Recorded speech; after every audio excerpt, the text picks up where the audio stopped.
अब वो हीरो बनते हैं तो थोड़ा सा एज ग्रुप हो गया है, अब हीरोइन के साथ नाचते हैं तो थोड़ा सा वो अंकल टाइप का होता है चीजें ना हमारा केहू कहला कि हमारे एज हो गए। हेलो दोस्तों, नमस्कार। भोजपुरी रॉकेट में आपका स्वागत है। हम बात करने वाले हैं भोजपुरी का पावर स्टार पवन सिंह और दबंग स्टार खेसारी लाल यादव के बारे में। आप लोग वीडियो क्लिप में देखे होंगे वीडियो। दोस्तों, आप सभी से रिक्वेस्ट है, आप लोग अगर यहाँ तक आ ही गए तो पूरा वीडियो देख कर जाइएगा।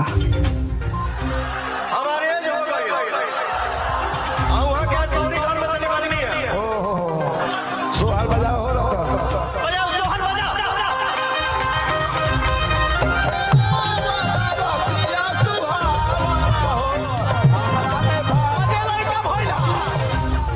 आप लोग देख ही लेंगे पूरा वीडियो क्लिप में खेसारी लाल यादव किस तरह अपने सोहर पवन सिंह से सुन रहे हैं।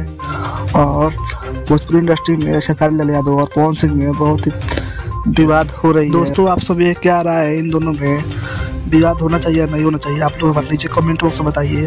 और आप लोग हमारे चैनल को सब्सक्राइब लाइक नहीं किए तो जाकर कर लीजिए, ताकि भोजपुरी खबर सबसे पहले आप लोग के पास आए।